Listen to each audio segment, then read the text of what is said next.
दोस्तों, ये कहानी एक गांव में रहने वाले करमदीन और उनकी 3 बेटियों की है। ये एक छोटे से गांव की कहानी है जहां जिंदगी सादगी से बसर होती थी, मगर आजमाइशें भी कम न थीं। करमदीन एक मेहनती मजदूर था जो अपनी बेटियों के लिए सारा दिन अपने कंधों पर बोझ लिए फिरता था। करमदीन जब घर जाता है तो सबसे छोटी अपनी बेटी को कहता है कि खाने के लिए कुछ लाओ। जब वो किचन में जाती है तो उसको उबलते हुए पानी के अलावा कुछ भी नजर नहीं आता। वो परेशान हो जाती है। जब करमदीन की बेटियां अपने वालिद के साथ बैठी थीं, वो अपने वालिद को देख रही थीं। उनकी आंखों में बहुत सारे सवाल थे, मगर वो जानती थीं कि बाबा सब कुछ संभाल लेंगे।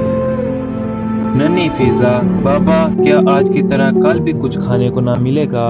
ये बोलकर नन्ही फिजा छत पर आकर आसमान की तरफ देखती है। बूढ़ा बाप म्यूसी से फिजा को देखता है। जैसे ही सुबह होती है तो एक थका हुआ मुसाफिर आया और उसने दरवाजा खड़काया। करमदीन ने दरवाजा खोला तो देखा मुसाफिर कमजोर आवाज में, भाई मैं थका हुआ हूँ, क्या कुछ खाने को मिलेगा? करमदीन मुस्कुराते हुए, आइए अंदर तशरीफ लाइए। परेशान करमदीन कुछ चाहे ना भी था, मगर मेहमान नवाजी उनके हिस्सा का ईमान था। करमदीन के पास जो भी बचा कुचा कुछ था उसने मुसाफिर को खाने के लिए दे दिया। करमदीन की बड़ी बेटी निमरा हैरान होकर, बाबा हम क्या खाएंगे? करमदीन हल्की मुस्कुराहट के साथ, बेटा जब हम किसी की मदद करते हैं तो अल्लाह हमारी मदद फरमाता है। करमदीन की तीनों बेटियां निमरा, फिजा और ज़ैनब ने एक दूसरे को देखा और खामोशी से सर हिला दिया। रात गुजर गई। मुसाफिर ने जाते हुए करमदीन को एक छोटी सी पोटली दी। मुसाफिर नरमी आवाज से, अल्लाह आपको जज़ा दे, ये आपके लिए है। करमदीन हैरत से, ये क्या है? उसने पोटली खोली और अंदर सोने के चंद सिक्के चमक रहे थे।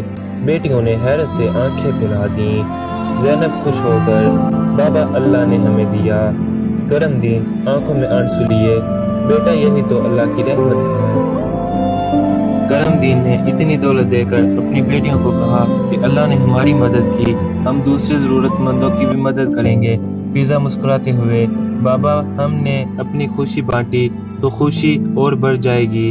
करमदीन नरमी से, बेटा असल रिज़्क वो होता है जो दूसरों के साथ बांटा जाए।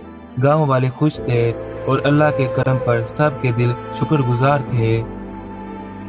गांव वाले खुश होकर इन सब को दुआएं देते हैं। बस मंजर में खुशी की मौसीकी बजने लगती है और कहानी अपने अख्ताम को पहुंच जाती है।